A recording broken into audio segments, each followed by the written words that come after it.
This year, we showed you what 13 types of food look like around the world, from sandwiches to dumplings. Noodles have been around for centuries, and a lot of people might associate their origins with Chinese or Italian dishes, but they've made their mark in tons of countries.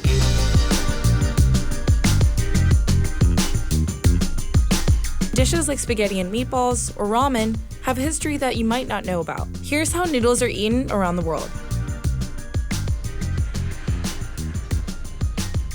China is home to a variety of cuisines and noodles, but a particularly popular noodle dish is jjajangmyeon. The name translates to fried sauce noodles. Wheat noodles are mixed with a sauce made by stir-frying ground pork or beef with fermented soybean paste. It's usually served with fresh or pickled vegetables. Japchae is a popular Korean noodle dish. It was invented in the 17th century, but was first made without noodles or meat. The legend is that King Kwanghae was holding a palace banquet and Yi Chung served him the dish. The king loved it so much that he promoted Chung to Secretary of Treasury. Today, the dish is made with glass noodles made from sweet potato starch and served with vegetables and seasoned meat. The dish is especially popular during Korean holidays. Italy has hundreds of pasta dishes, but one of its ancient classics is cacio e pepe. It means cheese and pepper. Legend has it that in Roman times, shepherds would take their sheep to graze in the mountains. The shepherds would bring homemade pasta with them and cook it, then combine it with the cheese they made out of the milk they collected from their sheep. The dish consists of black pepper, grated pecorino romano cheese, and spaghetti. It's simple but delicious. Did you know spaghetti and meatballs were actually created in the United States, not Italy? But it's associated with Italy because it was created by Italian immigrants. 4 million Italians immigrated to the United States between 1880 and 1920. Most came from southern Italy and went from spending 75% of their income on food in Italy to 25% in America. With the boost in income, more meat was consumed in larger quantities, which in turn gave us meatballs. Canned tomatoes and spaghetti were part of the few items available at grocery stores, and hence the dish was born. This is another noodle dish that didn't exist until immigrants created it. Hawaii has a rich mix of cultures that has resulted in a distinct cuisine. Saimin is Hawaii's version of ramen, inspired by a blend of Japanese and Chinese culture. It's made up of thicker, chewier noodles that are cooked in a dashi broth and topped with bok choy, mushrooms, ginger, char siu, and spam. This Afghan dish calls for thick noodles and legumes in a tomato-based broth with spices like turmeric. It contains chili, beef, and loads of vegetables and gets topped with yogurt. This hearty meal from Egypt is full of different ingredients. It was created around the 1800s and made for an affordable vegan dish families can make with their remaining ingredients. To make koshari, mix rice, macaroni, lentils, chickpeas, and crispy fried onions with tomato and garlic sauce. This noodle dish is a dessert. Roasted vermicelli noodles are boiled in milk and ghee and flavored with cardamom, saffron, nuts, and dried fruits. This dish originated in the Indian subcontinent but has regional variations. Also known as payasam, this dish is often served in Hindu temples or in celebrations like weddings or pujas. Similar variations are eaten for Muslim holidays like Eid. It can be served hot or chilled. With about 5,000 ramen shops in Tokyo alone, many people associate ramen with Japan. But the dish is actually an adaptation of Chinese wheat noodles. I'm here at Tabetomo, home to the largest bowl of sukumen in New York City and other traditional ramen dishes. I'm able to enjoy this bowl of ramen because of years of rich history. Chinese immigrants introduced ramen to Japan in the late 19th century. It became popular after World War II, when Japan was struggling and many of its citizens had to rely on black markets for food. With a food shortage, including a drastic reduction in rice, the US was importing large amounts of wheat into Japan. Vendors used this wheat to make ramen, but during this time, it was illegal to buy or sell restaurant food. The United States had upheld Japan's ration control laws during their occupation, so thousands of ramen vendors were arrested. By 1950, the government relaxed these restrictions and ramen vendors rose in popularity. Today, ramen isn't the simple dish it once was, but its history is the reason it's enjoyed by thousands of people every day. Sour, sweet, and salty, Thailand's national dish was created in the 1930s by the country's then prime minister. The Thai economy was struggling during World War II, and the government encouraged rice noodles to be eaten instead of rice. Rice noodles were both cheap and filling. The stir-fried noodles are paired with vegetables, bean sprouts, and a protein like chicken or tofu. Mie goreng is a popular Indonesian fried noodle dish that's also eaten in surrounding regions like Singapore and Malaysia. It's thought that it was introduced to Indonesia by Chinese immigrants. It's made with yellow egg noodles, garlic, egg, chili sauce, a sweet soy sauce, veggies, and some kind of protein. It's topped with crispy shallots and lime juice. The main star of this meal is the fresh lobster caught off the coast of Greece. This dish serves lobster meat with tomato sauce, usually served with wine and lots of herbs on a bed of spaghetti. The lobster is traditionally served right in the shell and with plenty of parsley. Taiwan's national dish is another meal with outside origins. Wheat noodles are eaten with braised beef and greens in a stock simmered with beef bones. Originally Chinese, the dish became distinctly Taiwanese with the additions of pickled greens and signature spices. It's sold all over the island, and prices range from a few dollars to a few hundred.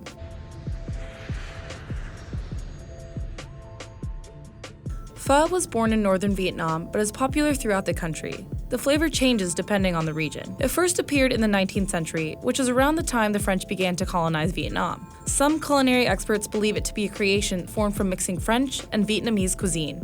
It consists of broth made by simmering bones and herbs, rice noodles, and a type of meat, usually beef. It's typically served with lime, basil, and bean sprouts.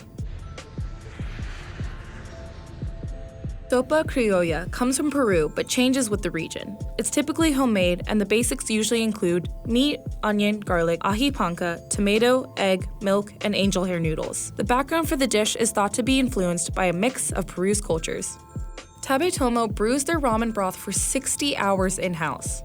But if you don't have that kind of time, you might be familiar with instant ramen. It's quick, easy to make, and great on a tight budget. One popular brand of instant ramen is called Indomie. Created in Indonesia, the brand is popular in countries all over, notably Nigeria. Indomie's manufacturer partnered with a Nigerian food company in the late 80s. When Indomie was marketed in Nigeria, the company argued it was as important as rice and bread. And due to the population boom in the country, it's been marketed as a quick and easy meal for busy mothers. Today, many Nigerians might not even associate Indomie with Indonesia because it's such a large part of Nigeria's culture.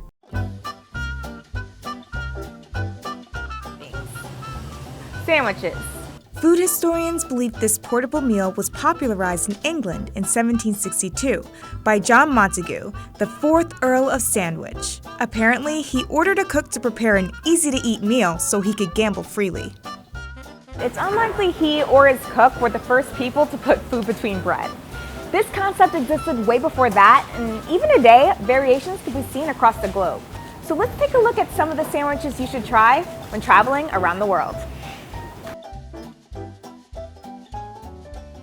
The Vietnamese banh mi is a French baguette filled with either roast chicken or pork infused with savory ingredients like slices of cucumber, chili pepper, cilantro, sour pickled daikon, and carrot, mayo, and Maggi sauce. For many years, the banh mi has been a staple street food in Vietnam. French culture, including the French baguette, has heavily influenced Vietnamese culture because of the French occupation and colonization of Vietnam between the 17th and 20th centuries. The Vietnamese version of the French baguette is slightly fluffier.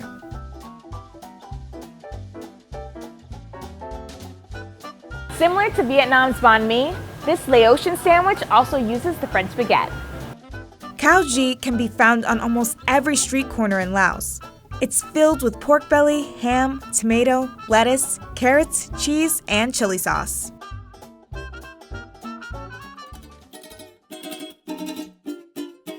The doner kebab is an essential sandwich in Turkey. Pieces of seasoned meat are skewered onto a rotating spit and grilled vertically. Traditionally, lamb is the meat of choice, but nowadays, other meats such as beef are used. The meat is shaved from the spit and placed between bread, topped with grilled vegetables, sauces, cheese, and a dash of lemon juice. You can find many variations of the doner kebab all throughout Europe, especially in Germany. Berlin is filled with food stalls that sell the Turkish sandwiches. In the 1960s, Turkish citizens migrated to Germany as laborers. Turkish immigrant Kadir Nurman has been credited with creating the sandwich during the 1970s in Berlin, though it's likely that there was a similar concept that existed in Turkey as well. While its origins are a bit unclear, it's safe to say our love for the doner kebab is very clear, due to the fact that they're available worldwide. And since we're talking about love, this next sandwich is a personal favorite of mine, because I grew up eating it. If you enjoy roast pork, you have to try it in Cuban bread, which is like a crispy baguette. It's layered with ham, cheese, pickles, mustard, and a little bit of garlic if you're up for it. The Cuban sandwich, or cubano, is not actually even from Cuba. Yep, it was created in Tampa, Florida, by Cuban immigrants. But the influence of Cuba's love for roast pork shines through in this creation. However, if you're looking for a sandwich that actually originated in Cuba, try a medianoche. It's almost identical to a cubano, except the bread is a sweet egg-based bread.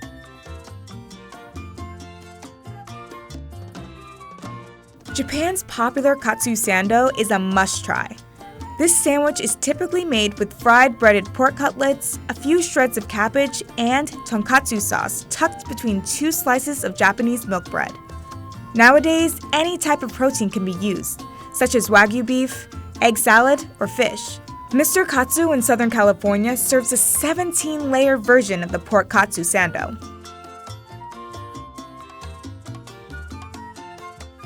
This popular omelet sandwich has made its mark in Malaysia, Singapore, and Indonesia.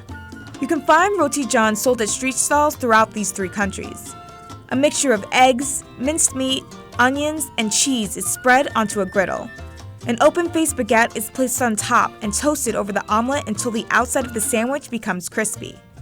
Garnishes like sambal sauce, tomato sauce, and mayo can be added on top for extra flavor. 300 million sandwiches are eaten by Americans each day. And according to a YouGov survey, America's favorite sandwich? The grilled cheese. Now, I can honestly say I've traveled around the world in search of great cheese, so I can appreciate a solid grilled cheese sandwich. We're here at Murray's Cheese, which was voted the best place to get a grilled cheese sandwich in New York City by my friend and co-producer, Karen Rowe. Grilled cheese became an American classic after the 1920s. Pre-sliced white bread and processed cheese became available, and soon American families were cooking it up in their homes. But this comfort food went beyond the household. It was found in government-issued cookbooks during World War II, and diners also began advertising it on menus. So, Murray Cheese has basically perfected the grilled cheese sandwich by taking a special blend of cheese and butter and then sandwiching it between crispy bread. Oh my gosh.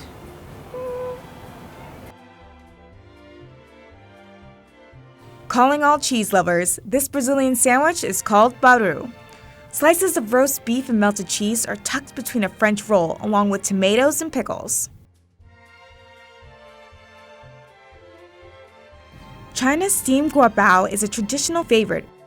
It originated in Fuzhou and became popular in Taiwan when Fujianese immigrants brought it over. A flat steamed bao is folded over braised pork with sweet peanuts and coriander leaves.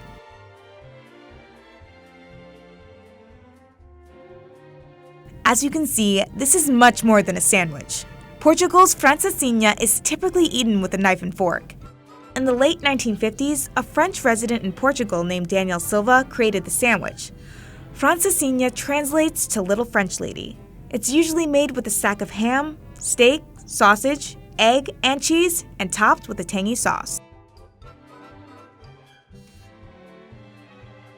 In Guyana, this sandwich is a party and road trip favorite. The quick recipe is ideal for any occasion, really. Cheese paste is more than just cheese between bread. Instead, sharp cheddar cheese is grated and mixed with butter, mayo, pepper, mustard, garlic, and pepper sauce. The creamy finish is spread between two slices of white bread. And since we're talking about spreads, India has a similar take. The chutney sandwich is a striking green or red spread laid between two slices of bread. For green chutney mix, use fresh cilantro and green chilies. Red chilies are used for the red spread.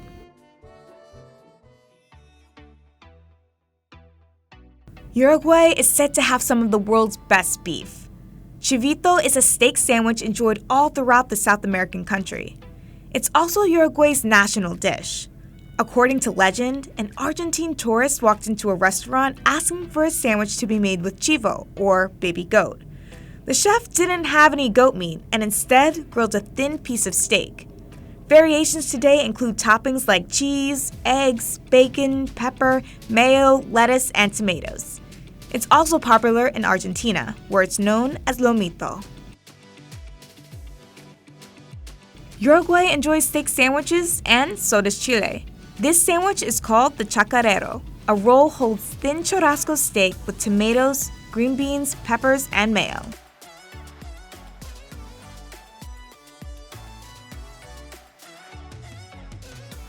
Senegal's ndambe is a spicy bean sandwich. Black-eyed peas, which are really beans, are seasoned along with beef and spread between a baguette.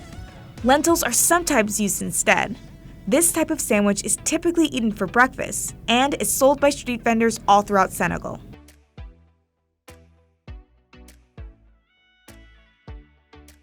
Sabich, from Israel, is a pita bread stuffed with fried eggplant, boiled eggs, salad, amba, and many other sauces. The sabich is actually an Iraqi-Israeli hybrid. When Iraqi Jewish refugees settled in Israel in the 1940s and 50s, they brought traditions like eating hard-boiled eggs, potatoes, and eggplant on Sabbath. Today, the sabich is a popular street food sold by vendors in Israel and is still eaten on the Sabbath. So the UK is known for their love of chips, so why not make it a sandwich? A chip buddy is simply thick-cut, deep-fried chips sandwiched between two buttered slices of white bread. Sauces like mayo and ketchup are added for flavor. You can find the chip buddy in English fish and chip shops. South Africans enjoy hot chips stuffed in footlongs, but this footlong is for sharing. The Gatsby sandwich is typically sliced into 4 portions and served as a long loaf stuffed with slap chips, polony, and achar. Today, many variations of the Gatsby sandwich are available throughout Cape Town. This finished sandwich is called porilainen. A thick slice of pork sausage is placed between 2 slices of white bread. The hamburger-like sandwich includes onions, pickles, garlic, and your choice of condiment.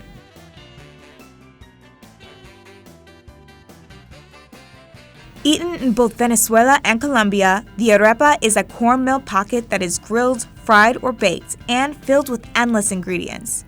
Traditionally, arepas are cooked on flat griddles. They can be served with shredded meat like chicken or beef, or with soft white cheese. It's a popular street food in both countries and can be eaten during any time of day. This Danish sandwich comes in many combinations. Smørrebrød is basically an open-faced sandwich. Its main ingredients include spreads like butter, cold meats, seafood, and scallions. It's typically garnished with lemon and herbs. It can probably get messy, so feel free to eat it with a knife and fork. Trinidad and Tobago's bacon shark is pretty iconic to the sister islands. Bake, or fried flatbread, is filled with a fusion of fried shark, lettuce, tomatoes, cucumber, and coleslaw. Sauces like garlic sauce, mustard, pepper sauce, and mango chutney add flavor. This spicy snack is sold at stalls in Pakistan, night and day. The bun kebab resembles a burger with the patty typically being chicken, beef, or egg omelets. The patty is fried and served with onions and chutney. Okay, those were a lot of sandwiches, but that just goes to show how important this portable meal is to so many cultures around the world. So which one was your favorite, and which other global foods would you like to see? Let us know in the comments below. In these stressful and uncertain times of quarantine, people from all over the world are seeking comfort in food. Comfort food can fix any bad day. It's typically high in sugar, fat, and/or salt. And the beauty of comfort food is that it varies from person to person. It's rooted in where you're from and who you grew up with. We asked 20 people from different cultural backgrounds to share what comfort food is to them. I'll start with mine. My favorite comfort food is kimchi jjigae, or kimchi stew. I'm Korean American, and growing up, my mom made kimchi jjigae pretty often for dinner. My mom's kimchi jjigae has that 손맛. 손맛 in Korean means like hand taste. The best way I can describe it is my mom's special touch. Even if I try to make my mom's kimchi jjigae here in New York City, I can't get that taste because it lacks my mom's special touch. So basically the flavors that you're getting are like spicy, salty, fatty, sour. It's basically everything that I crave when I'm missing my mom. I'm Nigerian, and one of my favorite comfort foods has to be amala and okra soup. To make it, you take some yam flour and you pour it into boiling hot water, stir it up very quickly, and it gets to this nice thick consistency. From there, you portion it out to whatever size you'd like for your meal, and then you can dip it into your soup of choice. And not only is it a super tasty meal, but after you eat it, it hits you and it puts you in one of those nice food comas. I remember sneaking into the kitchen as a toddler and trying to tear off small pieces of amala or like the ear seeds that they put in the soup and taking it back to my playroom. So of course now, anytime that I have it, I just automatically think of home. I'm Trinidadian, and my favorite comfort food is bacon saltfish.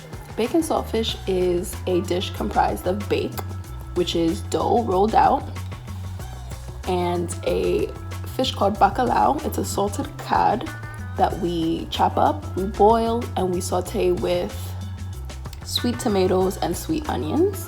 I think it's my favorite comfort food just because it brings back a memory of my grandmother. She used to own a daycare, and whenever she was making something with dough, like bake, she would roll up little pieces of the dough and give it to the children to play with, and we would just go crazy for those little pieces of dough. My favorite Haitian comfort food is griot. Griot is fried pork shoulder that has a special cut where it has just the right amount of fat and just the right amount of skin on it. You would season it well, bake it briefly, and then fry it. So after that, it'll get that nice crispy on the outside, tender on the inside taste. I can remember being as a child, at every Haitian gathering, family party, if you had griot on your plate that night, you knew it was gonna be a good night. My comfort food has always been pastina, which is like a really unhealthy version of Italian wedding soup. It has no vegetables, it's really just pasta and meatballs. So the way that my mom makes her meatballs is really what I always crave. She does a mix of ground pork, ground beef, and ground veal. And then she adds in just 5 ingredients. So the 5 ingredients are salt, pepper, garlic powder, parsley, and cheese. It's not just like Parmesan cheese, it's always Pecorino Romano cheese. That's like the go-to key ingredient. Whenever I go home or whenever I'm like sad or sick or whatever, that's what I want my mom to make me, or that's what I like want to eat. I'm from New York, and my favorite comfort food is grilled cheese. Growing up as a picky eater, grilled cheese was the #1 thing I could get from every single family member and every single restaurant, and it be almost the exact same every single time. So today when I make grilled cheese for myself, I just use white or wheat bread, and I use white American cheese. It reminds me of being best friends with my mom. I'm Allison Brown, and today we're going to talk about beef patties because that's my favorite Jamaican comfort food. Growing up, my father used to bring home like a box of beef patties, and he used to put them on the table, and it was first come, first serve, and if you did not get your beef patty, you would be tight. I love beef patties because of how diverse they are. You could get a beef patty, a callaloo patty, a ackee patty, any type of patty. My family is Jamaican.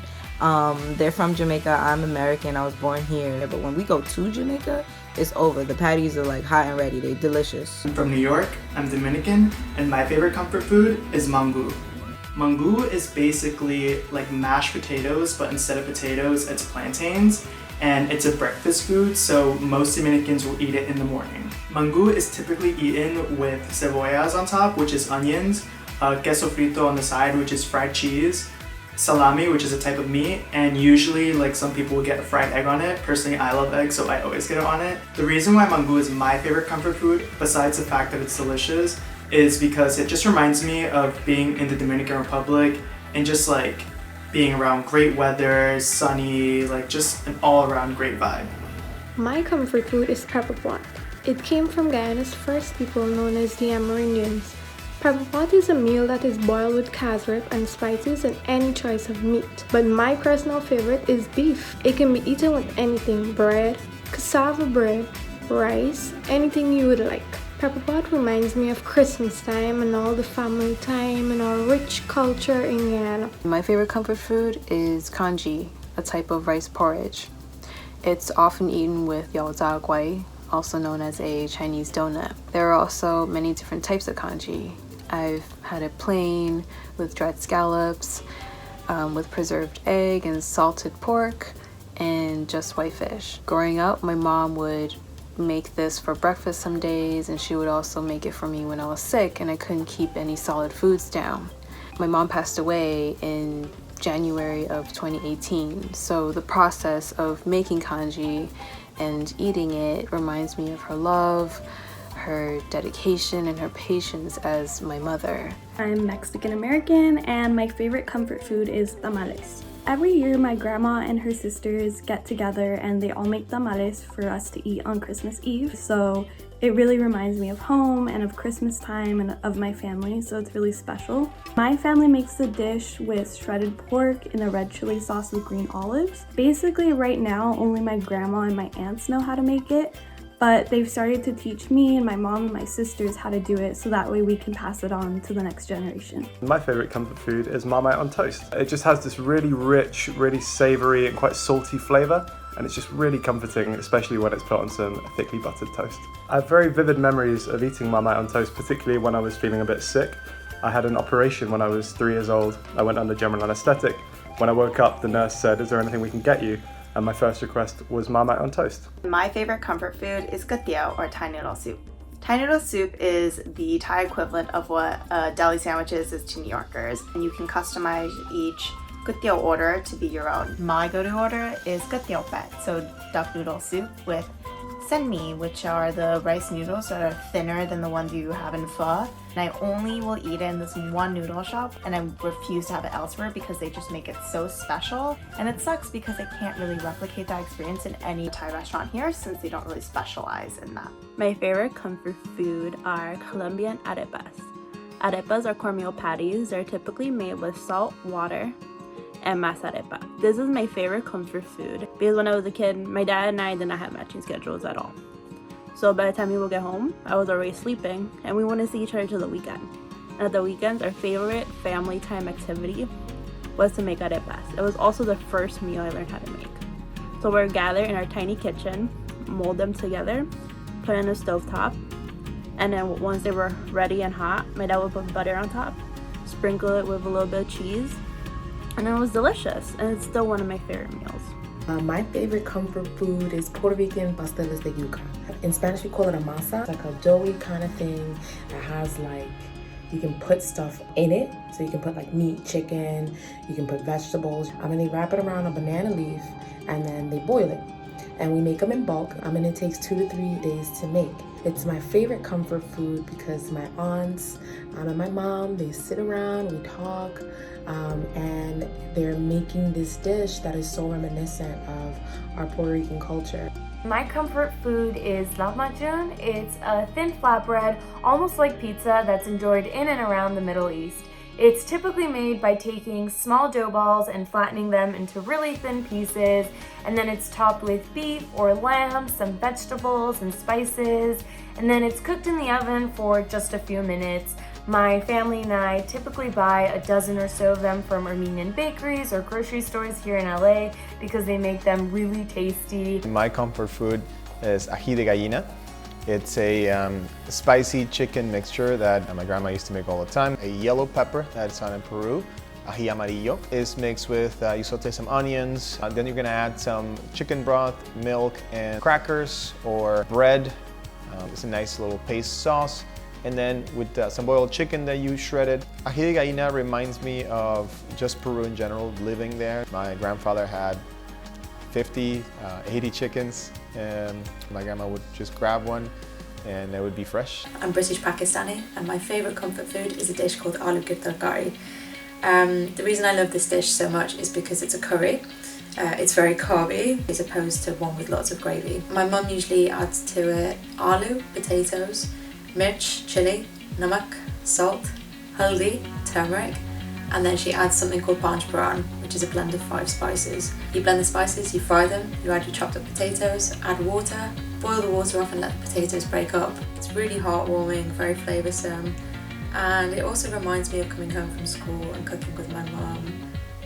Learning to cook with my nanny, my mum's mum, who passed away a few years back. My 2 favorite Brazilian comfort foods are cheese bread and feijoada. For cheese bread, there's definitely not an occasion. It's just everywhere, all the time. You can eat it at any time of the day. It's without a doubt the food that I miss the most because it's just the perfect snack. Feijoada is basically a giant black bean soup. It's definitely something that I grew up eating, and it's very iconic in Brazil. Almost everyone eats it. My favorite comfort food has to be full, which is fava beans, and it's usually served hot, and it's really easy to make, so that's why we make it all the time. It contains tomatoes, onions. Some people put tahini in it. We put in it a lot of spices. Usually people eat it with pita bread. It's my favorite comfort food because over the summer my grandpa would make it for breakfast a lot, so I'd wake up and it would be there. So it reminds me a lot of home. As social beings, social distancing may not be easy. Let's do what we can and make the most of it by enjoying our favorite comfort foods. Many of us know desserts to be the last guilty pleasure after a meal. But did you know that before the 17th century in Europe, what we know as desserts were used to cleanse the palate between courses?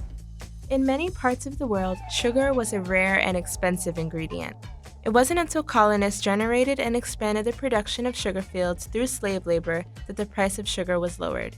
By the mid-17th century, cookbooks dedicated to desserts were published. With many different textures, colors, and flavors, here are some of the best desserts that exist around the world. This sweet treat got its name from the politician Eduardo Gomes, who ran for president of Brazil in the 1940s. Brigadeiros, which were inspired by Gomes's military rank, brigadier, quickly became a popular treat sold by women who supported him at rallies. He lost the election, but the bite-sized treat lives on. It is made with condensed milk, butter, and cocoa powder and covered with chocolate sprinkles. In Nigeria, the act of repeating a word twice is deeply embedded in the culture. It is used for clarity and emphasis. Puff puff is deep-fried dough sprinkled with powdered sugar in some cases, and it can be served as both an appetizer and a dessert, savory or sweet. When I first think of mochi, I think of the mochi ice cream in boxes sold at Trader Joe's. But that's just the American take on the famous dessert. Mochi is actually a rice cake made from mochi gome. This rice becomes glutinous when boiled and doughy when steamed. Water and air are huge factors in the transformation of mochi gome to the mochi dessert that we know. Water prevents the mochi from being a sticky mess, and air contributes to the gooey stretch. The word tembleque is associated with the Spanish word temblar, which means to jiggle or tremble. This definitely represents the consistency of this dessert. A coconut pudding or custard if you wish, tembleque is a holiday dessert that has numerous variations throughout Latin America. But no matter where you are, it is best eaten cold. Legend has it that chimney cakes were invented by women in Transylvania during the Mongol invasion in 1241. In order to convince the Mongols that they would outlive them during a stalemate, the women of Transylvania came up with a plan that mixed flour with water wrapped around a wooden stick. This gave the illusion of large portions of bread, but they were in fact hollow on the inside. Starving and disappointed, the Mongols left, and chimney cakes went on to be popular in both Romania and Hungary. This next dessert takes us here. It's a little cupcake bake shop in New York, home to one of my favorite American desserts. And no, it is not apple pie. Many people wonder, is red velvet cake simply just chocolate cake with red food dye? And the answer is not exactly. Though the dessert has cocoa powder as one of the ingredients, it also calls for vinegar and buttermilk. The acidic flavors mixed with the cream cheese frosting makes for a dessert that is definitely not chocolate cake. The red velvet cake stems back to a marketing ploy by an American food coloring company. During the Great Depression, in order to boost sales, the Adams Extract Company added red food coloring to velvet cake in order to give it the bright, distinct color that we know today. So as demand for the dessert increased, so did their revenue. Banoffee pie is a sweet combination of bananas, toffee, and whipped cream on a thick graham cracker crust. The word banoffee itself is actually a portmanteau from words banana and toffee. It was invented at a restaurant in Sussex, England, and became world famous. Yagwa, meaning medicinal confection, got its name because honey was known in Korea as healthy medicine. Yagwa is a deep-fried cookie soaked in honey for 6 to 8 hours. The history of this dessert is tied to special occasions like royal banquets or chuseok. Though originally enjoyed mostly by the upper class because of the honey, it is commonly eaten today and still served for chuseok. Soaked in a series of 3 milks, evaporated, condensed, and heavy cream or whole milk, this dessert is incredibly simple yet deliciously complex. Although people are not entirely sure where the dessert originated, the main consensus is Mexico. It was Nestle that took the tres leches cake mainstream by featuring the recipe on cans of evaporated, condensed, and cream milk. Despite the marketing scheme, tres leches developed its own cultural significance in families all across Latin America. Stroop waffle is a sweet caramel-like filling sandwiched between 2 thin waffle cookies and was invented in the Dutch city of Gouda. Gerard Campussen, who is credited as the inventor, took leftover breadcrumbs and mixed them with a thick syrup. Warm up the caramel by letting the stroop waffles sit on a cup of coffee or tea before consuming, and you won't be sorry. A Filipino word meaning mix, halo-halo is a popular dessert in the Philippines made up of shaved ice, condensed milk, and fun sweet toppings like fruit, jellies, beans, ube ice cream, or sweet custard. This sweet treat is derived from the Japanese dessert kakigori.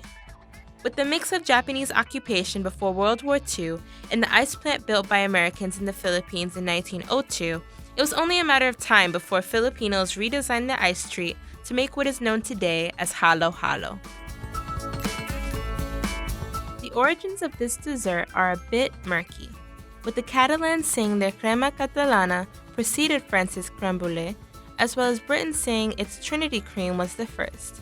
However, thanks to chef François Massialo, France has the oldest recipe in writing dating back to 1691. Crème brûlée is a custard topped with sugar that gets torched to create a caramelized hardened top layer.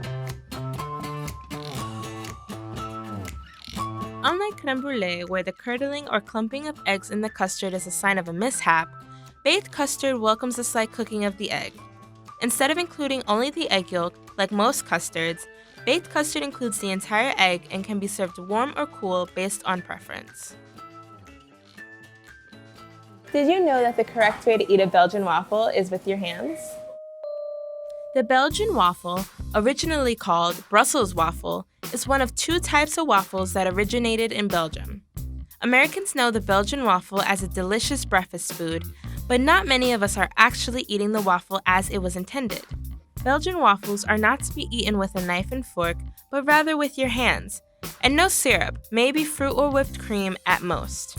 Maurice Vermersch was the one who changed the name from Brussels waffle to Belgian because Americans did not know where Brussels was. Partly influenced by British colonial occupation, this dessert actually has health benefits. Currants are high in fiber, manganese, which helps strengthen bones, potassium, and copper, which helps with metabolism. Trinidadians eat the rolls casually as an afternoon snack or sometimes breakfast.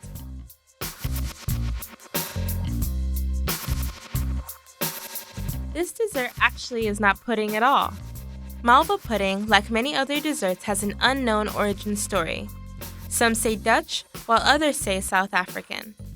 Similar to toffee pudding, its warm, spongy texture coated in a warm cream sauce is a recipe for deliciousness. And how can I forget the key ingredient, the apricot jam? The cake's name is derived from the liquor of the Black Forest mountain region known as Schwarzwälder Kirschwasser. The liquor is distilled from tart cherries. Black Forest cake was invented in 1915 by confectioner Josef Keller. Some people suggest that the look of the cake is a visual pun on the traditional ballenhoed worn by the women in the Black Forest. As popular as this dessert is in India, according to food historian and former chef Michael Krundell, it's derived from a fritter belonging to Central Asian Turkic invaders. Folklore in India says that gulab jamun was accidentally created by a Persian priest and presented to the people as a royal dessert. Although it shares similarities with the Arabic lughaimat, a staple during Ramadan, gulab jamun is unique because it's covered in a rosewater-scented syrup. As someone who took out loans to pay for college, the story of this next dessert really hit home. If you're searching for an easy, no-bake dessert option, look no further. The Nanaimo bar consists of 3 layers. The base is made up of wafer, nuts, and coconut crumbs, the middle is custard, and the top layer is chocolate ganache. The bar is named after the city of Nanaimo in southwest Canada. The earliest recording of the name Nanaimo bar was in 1953. Susan Mendelsohn popularized the dessert and commercialized it in the 1970s to help pay her tuition. She then opened up her own cafe, the Lazy Gourmet, selling the dessert. Khao Nhao Mao Muang is most likely to have originated in northern Thailand. This traditional Thai dessert is made with glutinous rice, coconut milk, a pinch of salt, sugar, and mangoes garnished with toasted sesame seeds or split mung beans. The best time to eat this dessert is in the peak mango season in Thailand, April through June.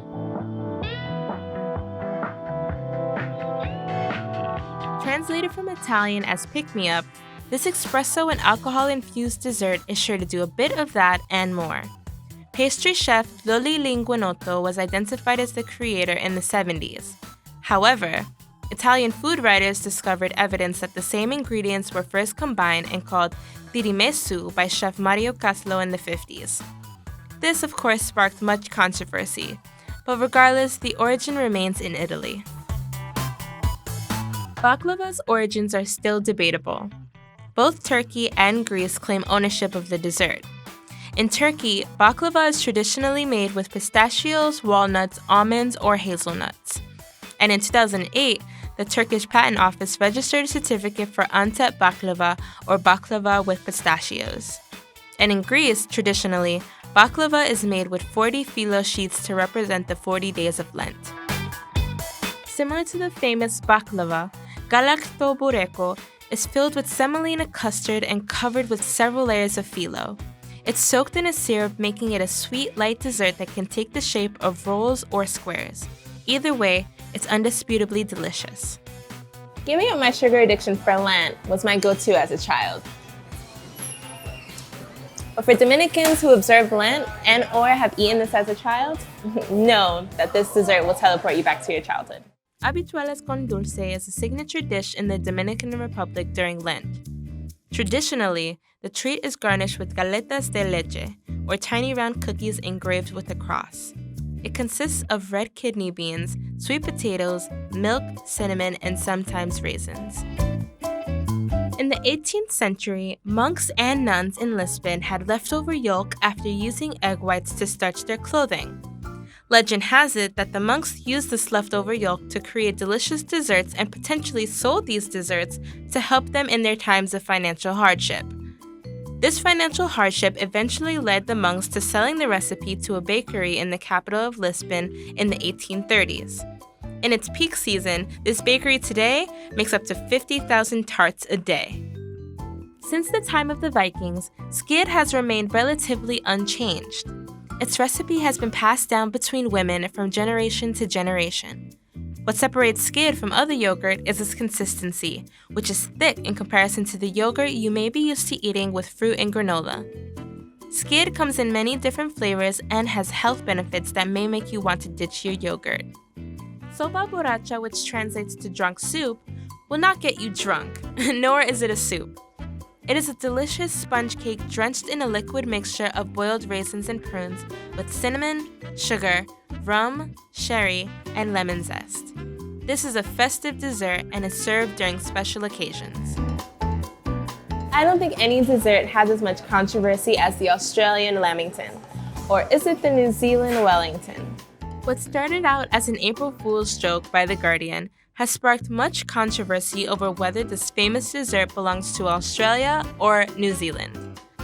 To clear speculation, the sponge cake covered in chocolate and coated in coconut shavings is Australian.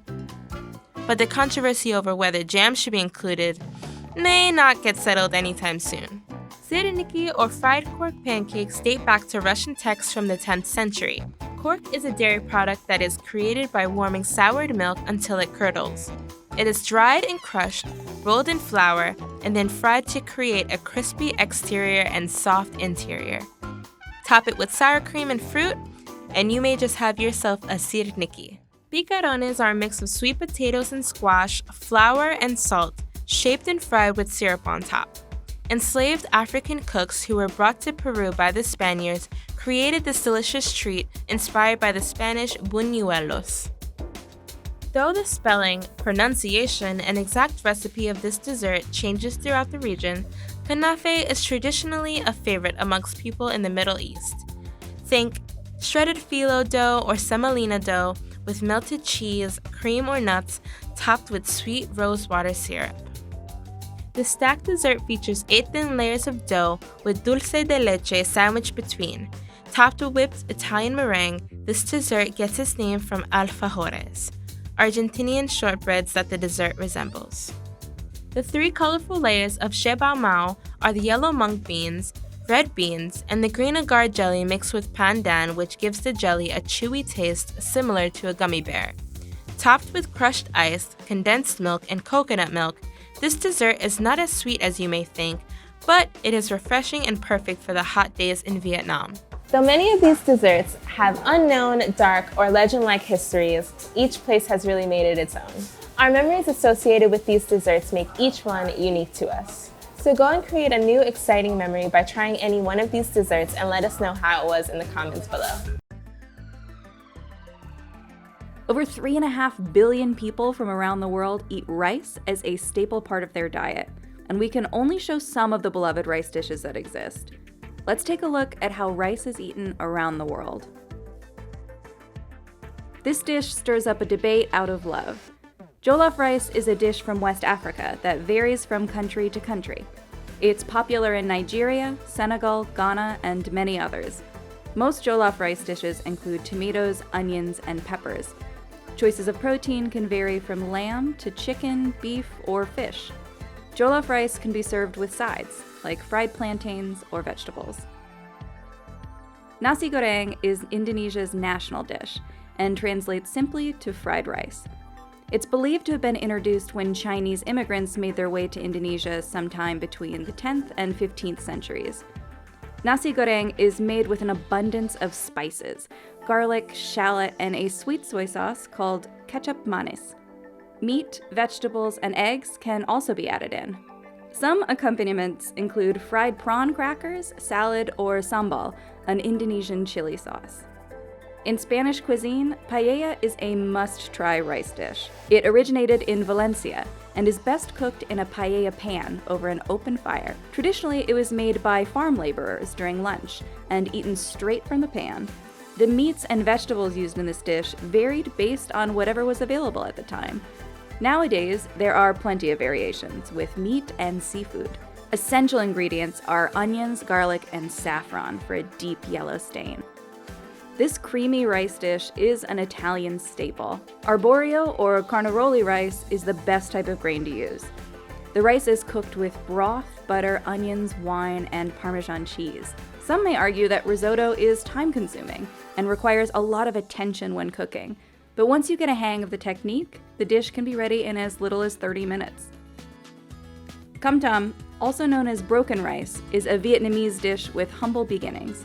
The grains used in cam tam are considered to be broken leftovers from the drying and milling process. Traditionally, farmers from the Mekong Delta would cook the unsellable grains. Eventually, they introduced the dish to the city of Saigon, which is now known as Ho Chi Minh City. Cam tam is served with a variety of sides, like shredded pork, eggs, and pickled vegetables. This rice entree comes from the city of Yangzhou in China's Jiangxi province. Some may know the dish as house fried rice. It's made of rice, tossed with roast pork, shrimp, scallions, eggs, and peas inside of a wok. The best type of rice to use is leftover cooked rice. Chinese restaurants worldwide have kept this dish a staple menu item. India's biryani rice is a fusion of spices. The word biryani derives from the Persian word biryan and means fried before cooking. A long grain rice, such as basmati, is fried and cooked with meat, vegetables, eggs, nuts, and fruits. Depending on the region, there are countless variations and cooking methods of biryani. Puerto Rico's rice dish is also considered the island's national dish. Arroz con gandules is rice cooked with pigeon peas, pork, and sofrito sauce. It's usually served during holidays and special occasions.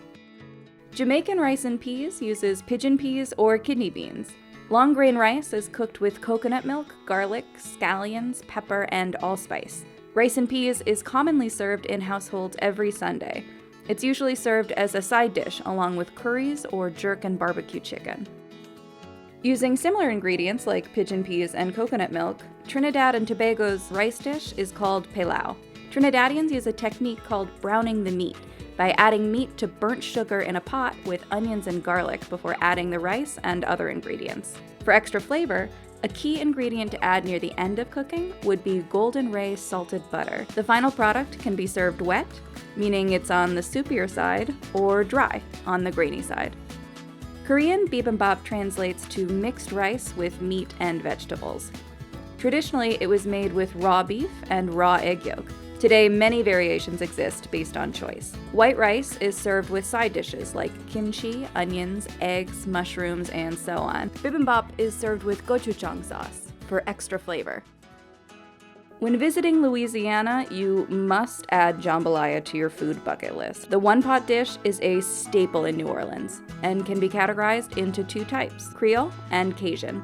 The Creole version is redder and uses tomatoes. In both versions, long grain rice is cooked with a mix of meats. Some popular choices are seafood, chicken, or sausage. Some variations include all three. Vegetables, onions, spices, and peppers are also mixed in. This rice dish is sweet. Champorado is a chocolate porridge made with glutinous sweet rice. Traditionally, tablaya or pure cocoa blocks are used, but cocoa powder makes a great substitution. In the Philippines, the porridge is commonly eaten for breakfast and served alongside toyo, a salted dried fish. It's topped with sweetened condensed milk, evaporated milk, or coconut milk. Tahdig is basically scorched rice. It's made from the pan-fried layer of crust at the bottom of the rice pot. Many years ago, rice was a luxury ingredient in Persia. According to legend, a single grain of rice should not go wasted or left in the pot. To achieve this, cooks would layer the bottom of the pot with bread to prevent the rice from burning. Other techniques use a mixture of rice, yogurt, and saffron, or thin slices of peeled potatoes. Whichever ingredients you choose to place beneath the rice, the end result will be a golden, crispy layer at the bottom of the pot. Munsaf is Jordan's national dish. It consists of rice and lamb cooked in a sauce called jamid, which is a fermented dried yogurt. The dish is served on a platter in layers with a base of flatbread. Rice, jamid, lamb, almonds, and pine nuts are layered on top. These Japanese rice balls are called onigiri. Steamed rice is formed into shapes like balls, triangles, or cylinders. It's then wrapped in nori, dried seaweed. Onigiri can be eaten plain or stuffed with fillings like salmon or vegetables. It makes a perfect snack for on the go. Eggs are one of the most inexpensive and most popular sources of protein in the world. Japan averages 320 eggs eaten per person annually. And though chicken eggs are one of the most commonly eaten eggs, they definitely aren't the only ones. Whether you like them scrambled for breakfast, over easy on your burger for lunch, or baked for dessert, here are some of the many ways eggs are eaten in cultures all around the world. Traditionally, menemen is made with eggs, tomatoes, peppers, spices, and sometimes onions. Some people also add meat or cheese. This comforting dish is commonly eaten for breakfast and served with bread. It also shares many similarities with our next dish, shakshuka. This dish, though it originated in North African countries, has grown extremely popular beyond the continent. Countries in the Middle East and along the Mediterranean have taken the dish and made it their own by adding different spices or toppings while keeping the roots of the dish the same. The base of shakshuka is tomatoes, poached eggs, onions, and spices. This dish is also known to be a bit spicy, so be careful. Of course, we couldn't limit this list to just chicken eggs. Kwek kwek is a deep-fried boiled quail egg. It's a popular Filipino street food that's typically served with a spicy vinegar sauce or special sweet and sour sauce. The quail eggs are covered in an orange batter that gives them a very distinct color.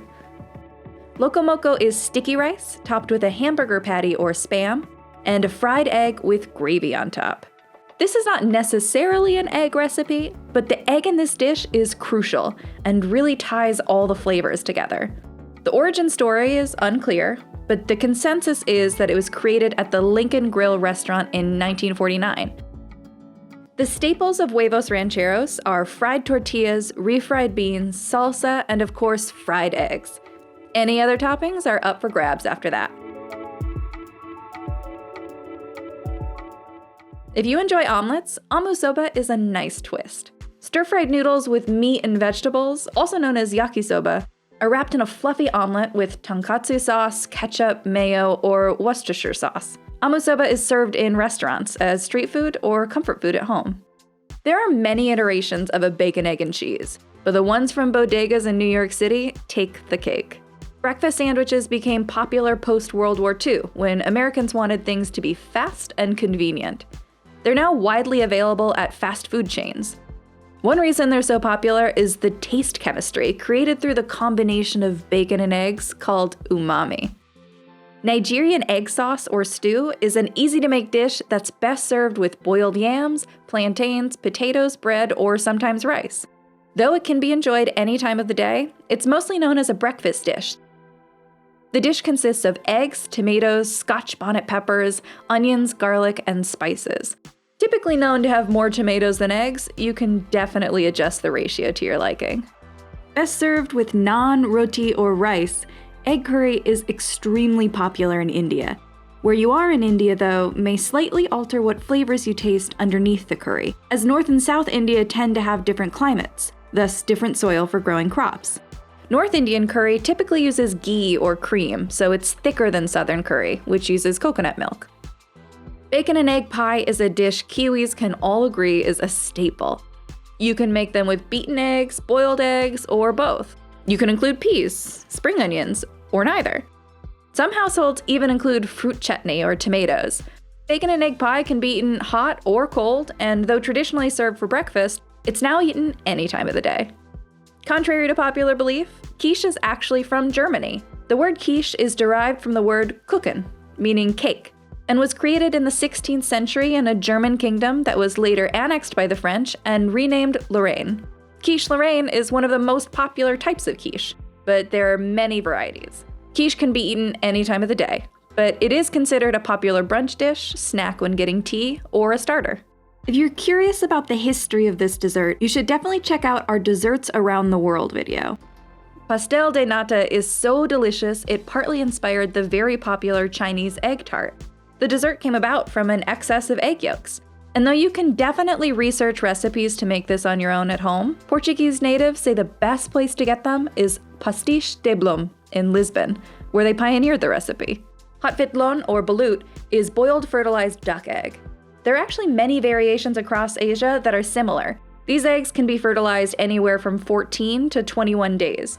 To eat it, oil the egg, then with the widest part of the egg upright, take a small spoon to gently crack the top.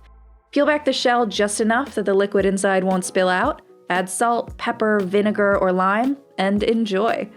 You can sip the liquid and spoon the egg out, or you can peel the entire shell off and pop it in. Hatvitlon is known to be a delicacy with healing properties. Known to be quick, easy, and affordable, tomato and egg stir-fry is a staple in many Chinese homes. Typically served with steamed rice, it's a great balance of salty and sweet. All you need is tomato, eggs, and an optional but secret ingredient that makes it unique: rice wine. The culinary term deviled existed long before it was used to describe eggs. In the 19th century, it was used to describe food that had spicy or zesty flavors. Now, there are many variations and even names for deviled eggs. Mimosa eggs, stuffed eggs, or Russian eggs, to name a few. You can date deviled eggs back to ancient Rome, where they were served as an appetizer among the wealthy. Historically, these eggs weren't made with mayonnaise. It wasn't until Fanny Farmer suggested it in 1896 that people began using it as a means to hold everything together. Today, the most common ingredients used to make deviled eggs are mustard, mayonnaise, and paprika. They're very popular in countries throughout Europe and North America. If you're familiar with deviled eggs, Polish stuffed eggs takes it to the next level. It takes a bit of care, as you have to be careful not to destroy the shell in the midst of scooping out the inside. But once you're in the clear, mix your eggs with some herbs and spices, stuff the mixture back in the shell, add some breadcrumbs to the top, pan fry with some oil, and voila! When talking about telur balado, it only makes sense to also talk about sambal telur. These countries share many similar foods. Both egg dishes are fried boiled eggs cooked in a spicy chili paste. It's a perfect way to jazz up hard-boiled eggs. It can be served by itself, with rice, or with noodles. Cassava egg balls are snacks. They're boiled eggs wrapped in a seasoned cassava mash, similar to the consistency of mashed potatoes, and fried to create a nice crispy outer layer. They're normally paired with a mango or tamarind sour. If you're ever in Guyana, this is also a very popular, affordable street food that you should try. American fast food chains like McDonald's, KFC, and Domino's can be found all around the world, but many countries have their own fast food restaurants that are popular among residents. Let's take a look at some of the best fast food you should consider when traveling. KFC is extremely popular in China, with over 5,000 restaurants throughout the country. But with great success comes great competition. Dicos is one of KFC's top competitors in China, selling, of course, fried chicken. Along with that, menu items include nuggets, chicken sandwiches, and chicken fries. If you aren't familiar with Jollibee by now, well, you're missing out. Though it started out as Magnolia Dairy Ice Cream franchise in 1975, Jollibee today is known for its delicious fried chicken, sweet spaghetti, and Aloha burger, along with the piping hot peach mango pie. The Filipino fast food chain serves up Chicken Joy in over 20 countries worldwide. In Russia, fast food means blinis, soups, and kasha, made to order. These classics are healthy, flavorful comfort food. Though the chain hasn't made much success outside of Russia, it is known to be as big there as McDonald's is in the US. With 14 locations spread throughout the island, Chefette is a family-style restaurant offering play areas to children while letting you enjoy a variety of flavorful meals, ranging from fried chicken to burgers to roti. Offering Brazilian steaks at an affordable price, Girafas is a cross between fast food and casual dining. It's popular in Brazil and Miami, Florida, with over 350 total locations. Menu items consist of Brazilian staples, like pão de queijo and feijoada, as well as burgers, chicken, sandwiches, and steaks. Specializing in seafood, Nordsee is the third largest fast food chain in Germany, right behind McDonald's and Burger King. The chain offers a wide range of high-quality fish and shellfish, from sandwiches to meals. Italy may be the birthplace of pizza, but Japan is known to have some of the most unique pizzas in the world. Pizza La is Domino's biggest competitor in Japan, serving up 30 different pizza topping variations. You're likely to find one to satisfy your pizza cravings. If you find yourself in Singapore, Toast Box is definitely where you should go for a good coffee and delicious food. Its signature plates include kaya toast with a soft boiled egg, which is a popular Singaporean snack or breakfast, along with curry chicken, nasi lemak, and laksa. Specializing in Portuguese African food, Nando's has taken many countries by storm. The chain was founded in Johannesburg, South Africa in 1987 and is now in over 20 countries worldwide and wildly popular in places like the UK. The secret is the peri-peri sauce, which is also available at grocery stores in many countries. The mixture of flavors and spices on the chicken makes Nando's a place that customers continuously come back to. With over 1,300 locations, Loteria is South Korea's #1 fast food restaurant. The user-friendly kiosks let you surf through the many menu items, like the shrimp bulgogi and mozzarella burger. The Shake Shake fries offer a great personal touch because you get to choose your seasoning. Before McDonald's was White Castle, the first fast food hamburger chain in the US, opened in 1921. Popularly known from the Harold and Kumar film, the slider-sized burgers are sold at locations mostly on the East Coast and in the Midwest, as well as retail stores. Goody's Burger House is one of Greece's most popular fast food restaurants. It offers 3 types of burgers: classic, extreme, and Angus, and you're able to add or take off any toppings you would like. So the next time you travel, engulf yourself in not only the street food, but try the fast food as well. Though different types of bread require different ingredients and ratios, flour or meal and water are always the main ingredients. With over 20 types of bread on our list, from flatbread to cornbread, let's take a look at bread from places all around the world. For those with a gluten intolerance, injera is a great option because traditionally it uses teff flour. The spongy flatbread is multi-purpose, used as a utensil, a plate, and a nutritious accompaniment to your food. Paired with doro wat, injera is the national dish of Ethiopia. Though the ingredients for a baguette are simple, what truly makes a baguette special are the hands that prepare it and the time it takes. Once the dough is rolled and scored with a sharp blade or knife, it's baked. The important part of a baguette is the crunchy exterior but fluffy interior. Though pan cubano shares many similarities to French bread or Italian bread, a key difference in what makes pan cubano is lard. Lard gives pan cubano its smoothness, taking the cubano sandwich to the next level. Each region of Georgia has different shapes of hachapuri and uses different types of cheese. The one featured here is called ajaruli hachapuri. It's a boat-shaped bread with melted cheese, traditionally feta, in the center and topped with a raw egg. Wildly popular in many Middle Eastern countries, lavash is a thin flatbread, baked in a clay oven, or tonir. In 2014, it was added to the UNESCO list of intangible cultural heritage as an expression of Armenian culture. Cream cheese-filled garlic bread is a popular street food in South Korea. Soft buns are cut open and filled with cream cheese, then dipped into a melted butter-garlic mixture that includes basil, parsley, and Parmesan cheese. There are many popular bagel origin stories. However, according to Maria Balinska, author of The Bagel, The Surprising History of a Modest Bread, bagels were brought to Poland from Germany and were originally called obwarzenek.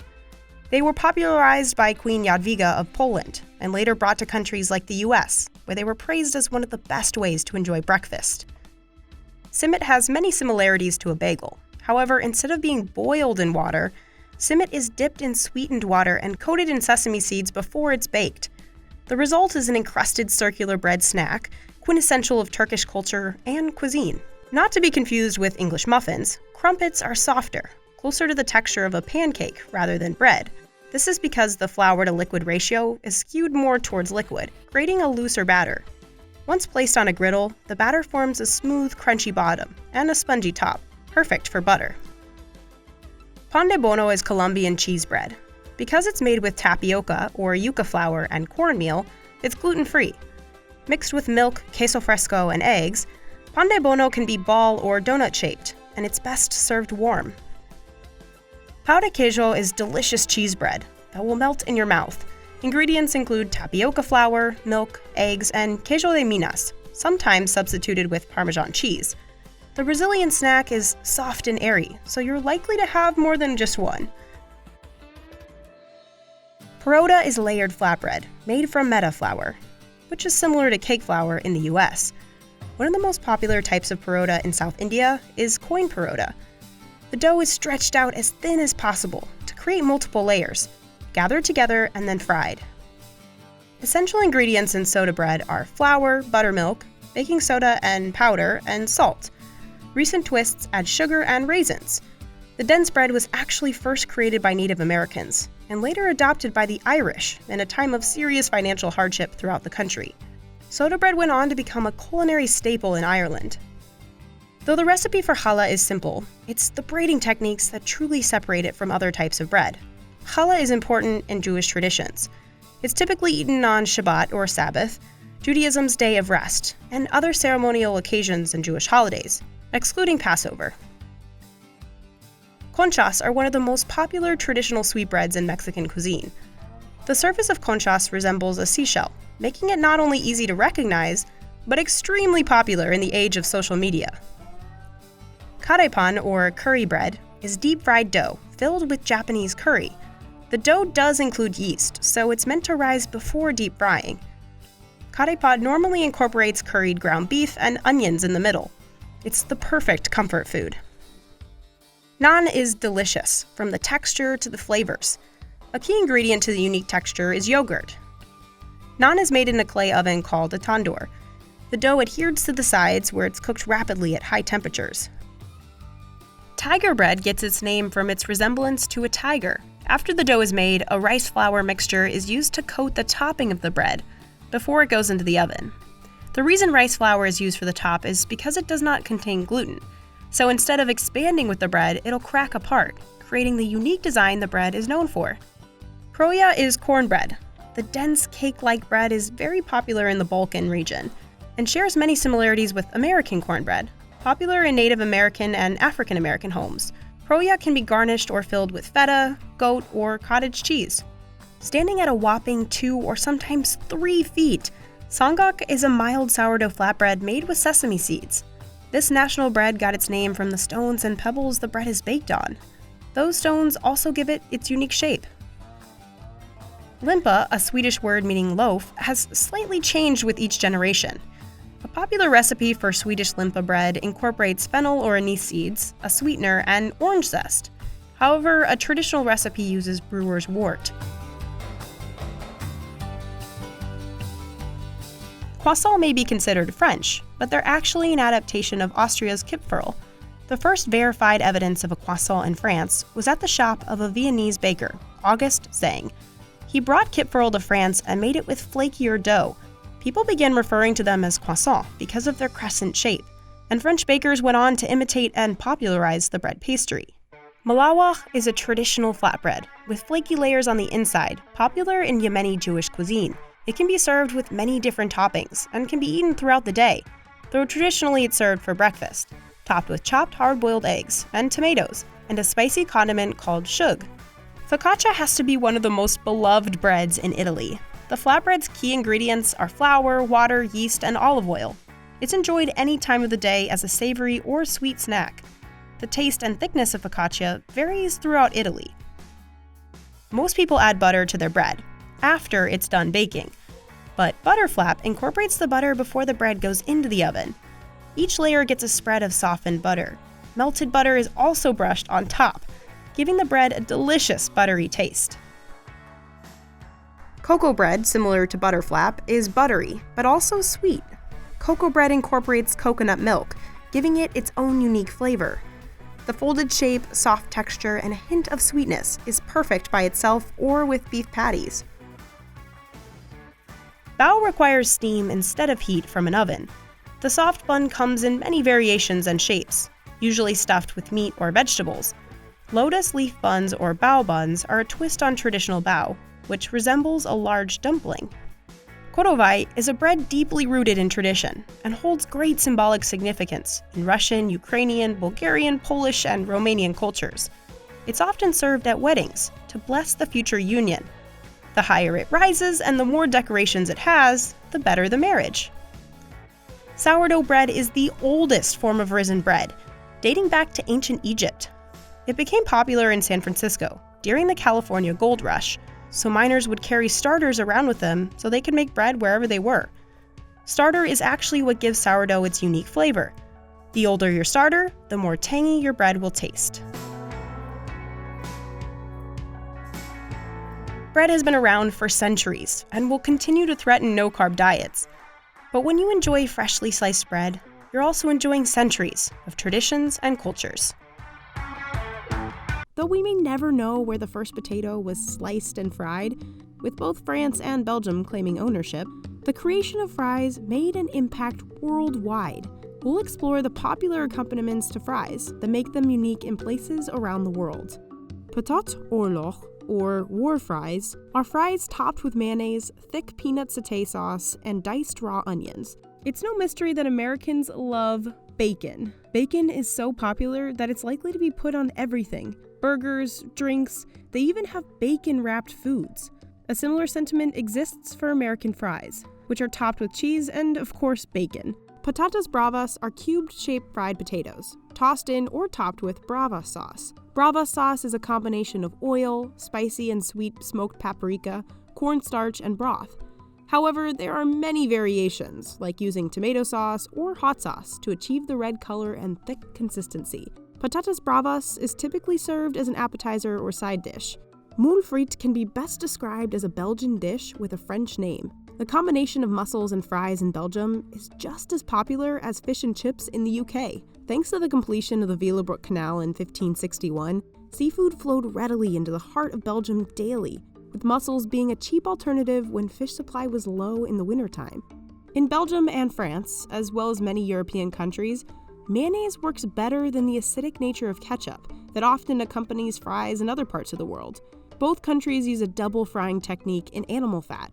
The first round softens and cooks the potatoes, and the second round creates a crispy outer layer.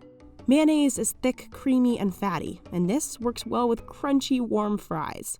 Though born in Quebec, this Canadian snack can be found almost anywhere in the country. Poutine is fries topped with white cheddar cheese curds, covered in warm gravy. Fresh cheese is highly important for many people in Quebec. It has a milder taste and a softer texture from the presence of moisture, which is great for melting and eating with fries. This national dish is one many people may recognize. Fish and chips is battered fish and fries. Many Brits value a crispy on the outside, flaky on the inside fish, and chips that are crunchy on the outside and fluffy on the inside, seasoned with salt and vinegar. Popular accompaniments to the dish are mushy peas, pickled onions, and curry sauce. Because of English rule over India for almost a century, curry and curry chips are extremely popular in Irish and English cuisine. Irish curry sauce is a milder, sweeter version of curry, but many people in Ireland and the UK also eat their chips with Chinese takeaway curry sauce, which is a bit more savory. Originating in Lima, Peru, salchipapas is a popular street food. Fries are topped with thinly sliced hot dogs and can be garnished with cheese or fried egg. Some popular sauce choices are mustard, ketchup, mayonnaise, and ají. Salchipapas is now widely popular in Colombia, Ecuador, Bolivia, and other neighboring Latin American countries. The Finnish dish makara perunot is fries topped with sausages. Accompaniments include diced pickles and onions, ketchup, mustard, and sometimes mayonnaise. Chipsi mayai is one of Tanzania's most popular street foods. It's basically a fries omelet. It's typically served with a side of kachumbari and chili peppers or chili sauce. Because this dish is easy to make, you can customize it to your liking. Swap in sweet potatoes, add onions and peppers to the omelet mixture, or add meat. These fries are a specialty in parts of Kenya. To create the masala, you need tomato paste or sauce, and a mixture of spices like coriander, cumin, and chili powder.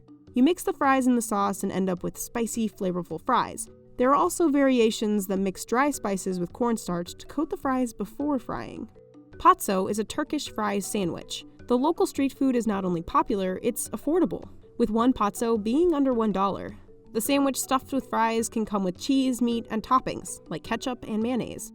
A Cuban frita is a burger topped with julienne or shoestring fries, sandwiched between a Cuban bun. Because of Cuba's proximity to cities in Florida, Miami has become a hub of Cuban fritas. Places like El Rey de las Fritas have mastered the recipe and continue to bring this delicious burger and fry combination to their customers.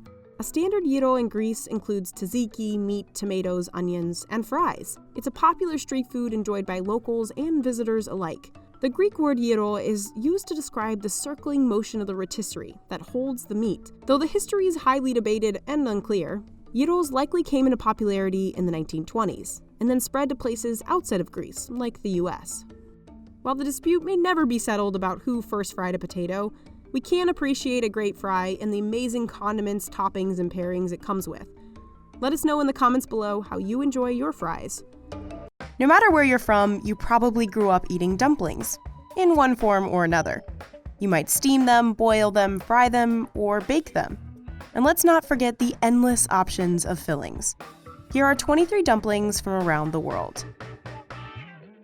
Some of the earliest evidence of the dumpling dates back to over 1,000 years ago in Chinese cuisine.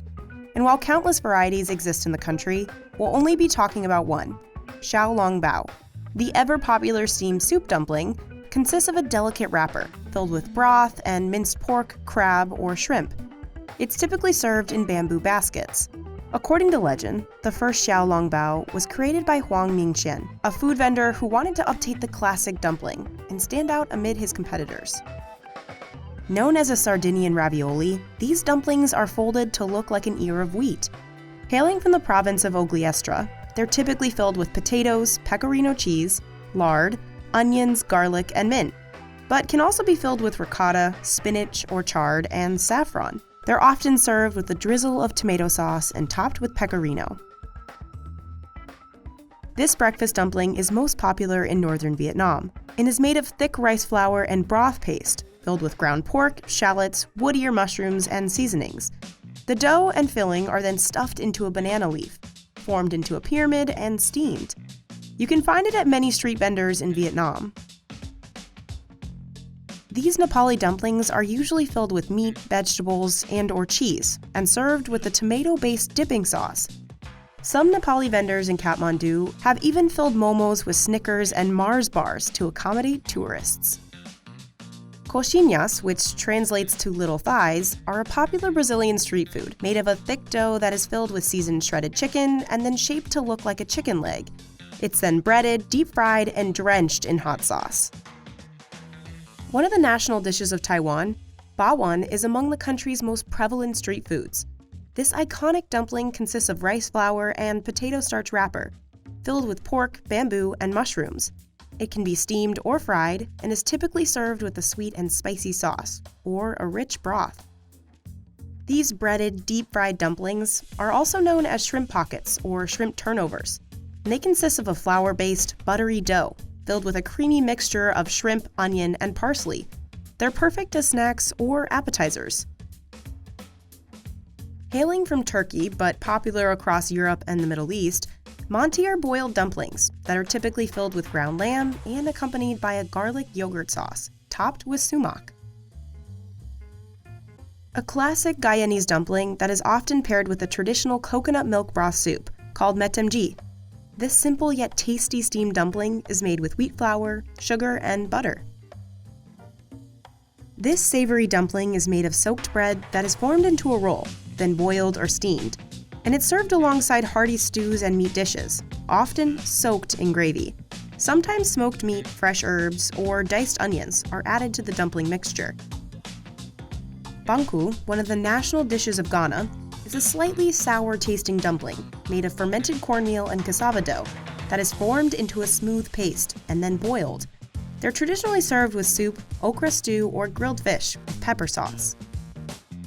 This hearty, sweet, and savory dumpling dish consists of a potato-based dough, stuffed with fried onions, bacon, allspice, and white pepper. They're then served with sour cream, melted butter, and Sweden's iconic lingonberry jam. These small, flavorful dumplings have origins in Lebanon, but are also popular in Iraq, Syria, Jordan, and Palestine. Either boiled, baked, or fried, shish barak are filled with seasoned lamb, onions, and pine nuts, and are usually served in a warm yogurt sauce, with melted butter, mint, sumac, and toasted pine nuts sprinkled on top. These dumplings are often filled with fish, like carp or salmon, or meat with chopped onions, cheese, dill, and pepper. While the savory version is typically served with sour cream, the dessert version can be filled with a mixture of cherries or blueberries and sweet cottage cheese, cloves, lemon juice, and sugar. This dumpling's defining filling is kimchi, but it can also include tofu, shrimp, pork, beef, cabbage, bean sprouts, onions, scallions, and mushrooms. Mandu can be steamed, deep-fried, pan-fried, or boiled, and are usually served in soup or alone with a dipping sauce. Korean dumplings were traditionally prepared for ancestral rites and enjoyed most on cold winter days. Typically served during Shabbat, this unique Persian Jewish dumpling's defining flavors come from minced chicken, veal, or lamb, mixed with onion, chickpeas, turmeric, cumin, and cardamom. Gondi are often served in chicken broth like a matzo ball. Popular across Europe and America, these dumplings are made by filling unleavened dough with potato, minced meat, cheese, or sauerkraut. They can also be made with fruit fillings, making these dumplings both sweet and savory. Booz is a steamed dumpling with a flour-based dough typically filled with garlic and mutton or beef. a national dish of Mongolia. They're typically served during the Mongolian Lunar New Year. This sticky, gooey potato dumpling is most popular in Bavaria, Thuringia, and the Rhineland regions. These ball-shaped dumplings can be made with cooked potatoes, raw potatoes, a combination of both, or a quick dehydrated version that comes in a box. It's often served with schnitzel, sauerbraten, and other hearty meat dishes. Pinsek frito is a deep-fried dumpling and is usually served with dipping sauces, such as sweet and sour, spiced vinegar, banana ketchup, or mang tomas, or Filipino pork liver sauce. It makes a great appetizer. This Japanese dumpling, that is especially popular in Nagano, consists of fermented buckwheat dough filled with various vegetables, meat, seafoods, or anko bead paste. It's then cooked on an iron pan. Traditionally, it was eaten by farmers during lunch breaks and made inside an irori, a traditional fireplace at a farmhouse. Though derived from France, croquetas de jamón have become an essential dish in Spanish tapas, featuring one of Spain's most iconic foods, serrano ham. Formed from a mixture of potato, eggs, bechamel sauce, and ham, they're then breaded and fried. A small Siberian dumpling, widely consumed across Russia, pelmeni is considered one of Russia's national dishes. It consists of a thin wrapper that can be stuffed with anything from ground meat or fish to mushrooms, onions, or cabbage. They range from mild to very spicy, with fillings varying between regions and family recipes. As you can see, the diversity of dumplings is apparent in cultures all around the globe. Which dumplings are your favorite? Calling all tea lovers, this one's for you. This aromatic drink tends to be more than just a beverage. Along with health benefits, tea represents togetherness in countries around the world. Let's take a look at the different types of tea and the many traditions that are paired with it.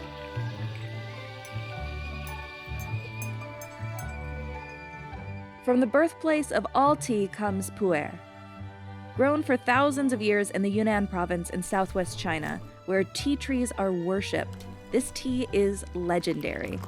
It's made from the leaves of a tree known as the wild old tree, and is fermented anywhere from weeks to decades. This means some pu'er can cost a fortune. The tea is typically sold as compressed cakes. Like fine wine, pu'er is best enjoyed slowly in small sips. Yerba mate is the perfect go-to when you're looking for a boost of caffeine but want to skip the coffee. Traditionally, the beverage is prepared in a gourd that is shared among guests. The drink is typically consumed out of a bombilla, or a metal straw made of silver, copper, or stainless steel. Rooibos is a caffeine-free herb that is indigenous to the Cederberg region of South Africa. It has been harvested and brewed in the mountainous region for hundreds of years. In fact, South Africa is the only country in the world that produces rooibos. Once brewed, the tea is red in color and has a bitter taste, similar to yerba mate. It's also known as red tea or red bush tea. Bubble tea, also known as boba or black pearl tea, is a popular iced tea drink from Taiwan. It was created in the late 1980s when milk tea had already been common in Asian countries. Bubble tea combines a base of milk tea, sweetener, and bubbles, which are small balls made from tapioca or fruit jelly. Bubble tea is made by shaking the iced tea-based drink with milk to produce a rich, silky texture. The air bubbles created by the vigorous shaking are an essential element of the drink. In Morocco, ate, the process of brewing and drinking tea, is a ceremonious tradition that symbolizes friendship, hospitality, and a level of comfort with guests. Moroccan mint tea combines a base of green tea with fresh mint leaves and sugar. The tea is poured from a height of 12 inches over the small glass, creating a foam on the top of the drink, a symbol that the tea has been brewed long enough. If there's no foam on the surface of the tea, it's returned to the pot and steeped longer. The ritual of pouring hot tea from a great height is an impressive sign of an experienced host. A London fog combines Earl Grey tea, steamed milk, and vanilla syrup. It was created in Vancouver after Mary Loria, who was pregnant at the time, requested an alternative to coffee.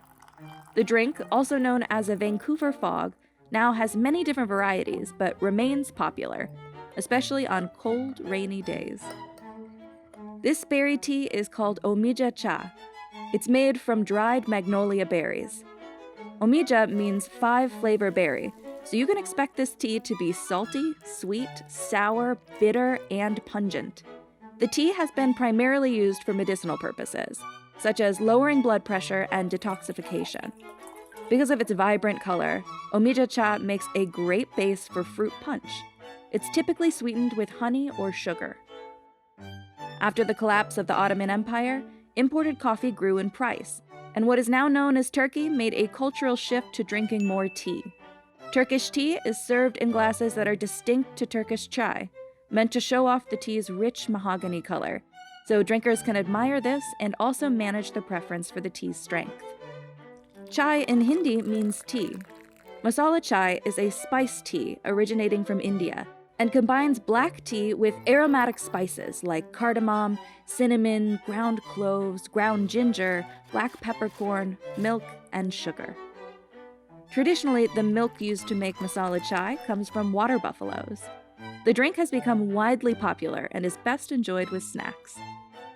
Instead of steeping dried leaves in boiling water, matcha, hailing from Japan, is created by grinding young green tea leaves into a bright green powder.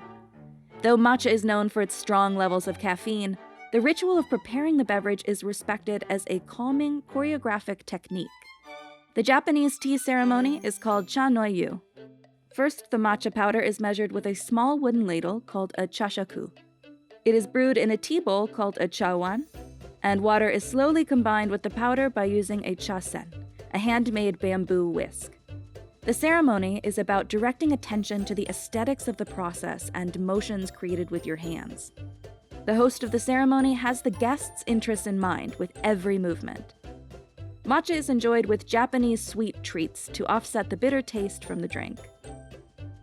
English breakfast tea is meant to accompany a protein-rich English breakfast.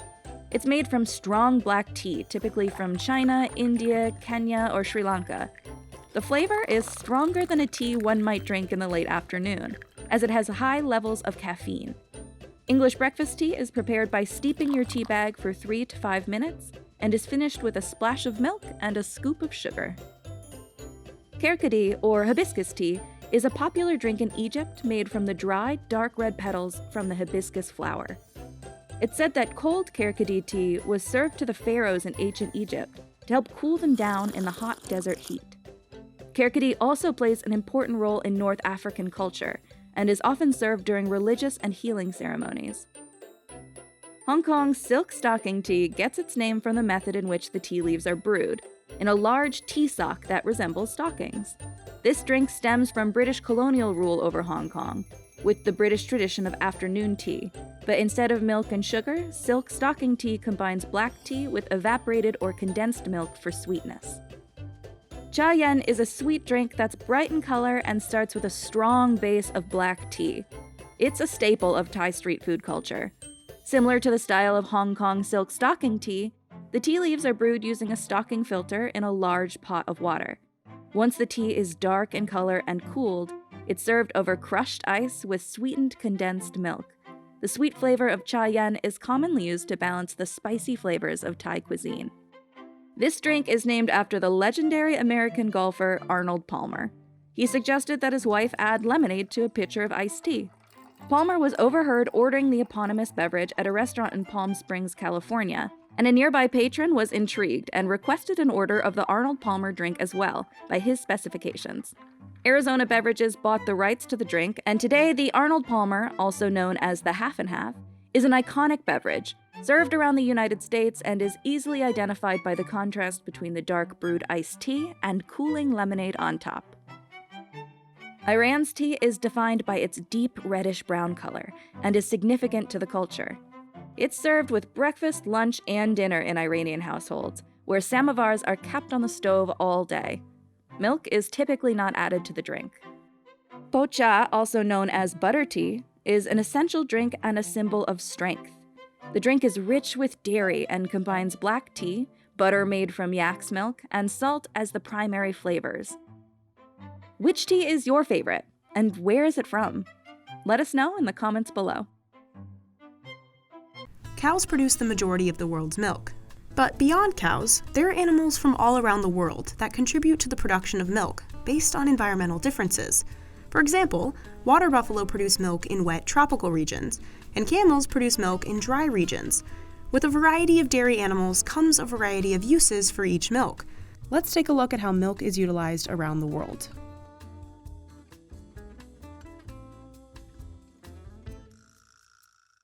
Somalia and Kenya are the largest producers of camel milk in the world. Camels are an ideal dairy-producing animal for arid and low-moisture environments, as camels are able to go over a week without drinking water. Herders occasionally survive on only camel milk, while taking camels vast distances to graze. In commercial camel milk settings, camels can produce 5 to 20 liters a day. Camel milk tastes similar to cow milk, but typically it's creamier and slightly saltier. India and Pakistan produce about 80% of all buffalo milk worldwide, making these regions one of the few places in the world where cows are actually in the minority when it comes to dairy production. Water buffalo can produce more milk than cows, and their milk is also thicker and whiter. Buffalo milk is used to make surti paneer, a soft cheese that borrows its name from the town of Surat in India, where this specific paneer is thought to have originated. Sahiwal is another animal that has most of its milk produced in India and Pakistan. Sahiwal originated in the dry Punjab region, which lies along the central Punjab. Sahiwal are a type of cow, but have a distinctive large hump on their back. Due to their heat tolerance and high milk production, Sahiwals are one of the best dairy breeds in India and Pakistan. Kulinary cheese is a traditional ripened cheese product, indigenous to Rajouri, Poonch, and Udhampur in India's Jammu and Kashmir region. It's a very dense cheese that is usually sautéed in its own fat and salted while serving. Kumis, or areg, is a drink native to Mongolia, traditionally made from fermented horse milk, and it's been consumed for centuries. It's made by fermenting mare's milk over the course of a day or two, intermittently churning the milk throughout the fermentation process.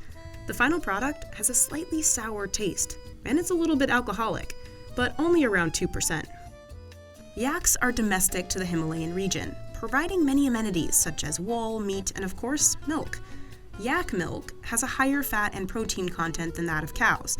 This is one of the reasons why yak butter is highly sought after in some circles. Because yaks produce more milk in the summer than in the winter, yak milk is often turned into butter or cheese in order to preserve it for later. One of those cheeses is churpi, which comes in soft or extremely hard variants. Goat milk is a staple of French cuisine, contributing to many of the wide variety of cheeses produced in France. Goat milk is also used to make soap, which can be a gentle cleanser that keeps skin moisturized by not stripping it of natural fats. Goat milk is also a good source of vitamin A, which is known to preserve eyesight, support organ function, and even help the immune system. Reindeer milk is very rare, and only a few places in Scandinavia actually milk reindeer. Reindeer milk has a shocking 20% fat content, compared to the average 3.5% for cows. But that fat content gives the milk a very rich and creamy taste. Reindeer can be milked for only about 1.5 cups per day. Reindeer milk can be turned into leipä-juusto, a traditional hard cheese from Finland with a milky taste. Sometimes in Sweden, it's put into cups of coffee. Greece is known for its dairy products, such as sheep's milk. Sheep's milk is extremely high in fat content and has a high level of solids, which makes it ideal for cheese making. Sheep's milk tastes rich and buttery and has a less sharp aftertaste than cow's milk. One of the most common cheeses made from sheep's milk is feta. Because of its high calcium content, feta can also help maintain healthy teeth and bones. Headlines proclaim donkey milk great for both nutrition and cosmetic products. Donkey milk has been used for centuries. It's even said that Cleopatra bathed in donkey's milk in order to preserve her beauty and the youthful look of her skin. As for its taste, it's similar to skim milk. Many people find that it's much easier for humans to digest than cow's milk. Moose milk is very uncommon, but it is commercially available in Russia and Sweden. Moose only produce between 1 and 6 liters per day, but their milk is much higher in fat and protein than cow's milk. There's thought to be only one producer of moose cheese in the world, the Allianshus in the Bjurholm region of Sweden, where it has 3 moose. Moose cheese is one of the most expensive in the world, and can cost as much as $500 per pound. So which animal milk or products do you want to try? Let us know in the comments below. Barbecue is one of the oldest cooking methods on the planet. Evolving from simply cooking meat over a fire, cultures have created various techniques to grill, roast, and cook their meat to perfection. Let's take a look at how barbecue is done around the world. A popular dish in Chinese cuisine is cha shao, or Chinese barbecue pork. Cha shao translates to fork roasted. The meat is placed on an elongated fork and roasted over an open fire. It has a slightly charred and reddish-brown color, finished with a sweet but savory flavor. In India, grilling is done inside a clay oven called a tandoor. A tandoor is a cylindrical clay oven that's been used in India for centuries. It burns at a very high heat, exposing the food inside to open flames and hot air, resulting in convection cooking. Some excavation sites have found tandoor clay ovens with chicken bones and char marks dating back to 3000 BC. Tandoori chicken is known to be one of India's most popular dishes and comes with sides like naan, cucumber raita, and basmati rice. Ikan bakar is a technique of cooking fish over a bed of charcoal. The procedure varies, but fish is normally split in half, flavored with spices, and placed between two grates that go directly on the grill. Depending on the region, the spices may differ, but can range from sweet to spicy. Yakitori are bite-sized pieces of chicken derived from various parts of the bird, including thigh meat, neck meat, skin, heart, and tails that are all placed on skewers and grilled over charcoal fire. For generations, Mongolians have cooked horhog, which consists of potatoes, carrots, onions, and meat.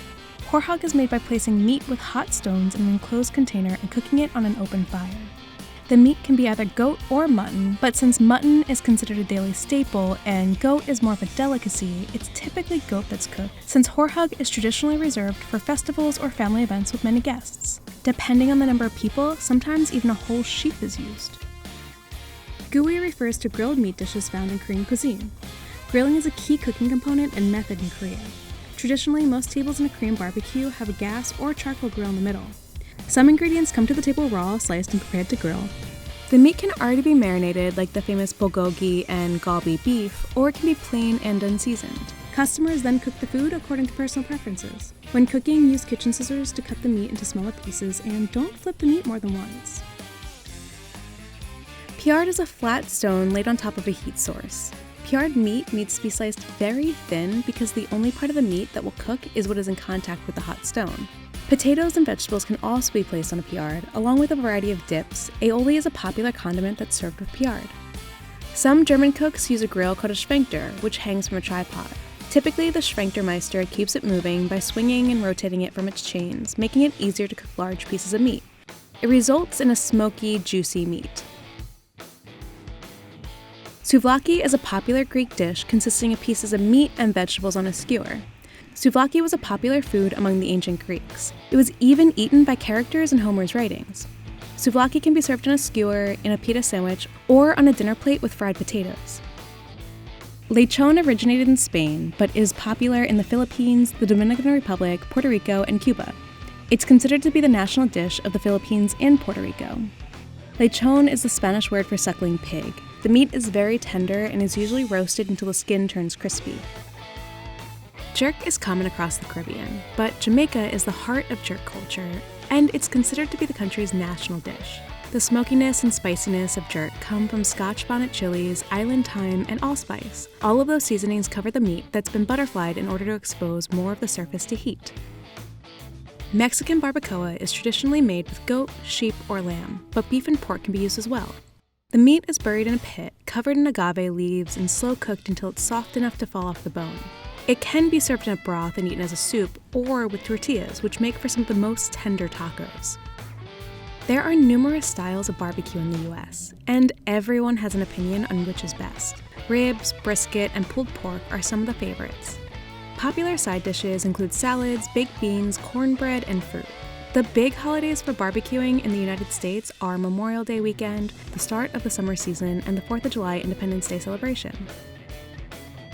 Argentina devours the third most amount of meat in the world. The asado tradition originated from the gauchos of the early 1800s. Most of the time, the asado is made from beef, but lamb, pork, and mutton are other options. The tradition involves eating the whole animal, with the best pieces of the meat saved for last.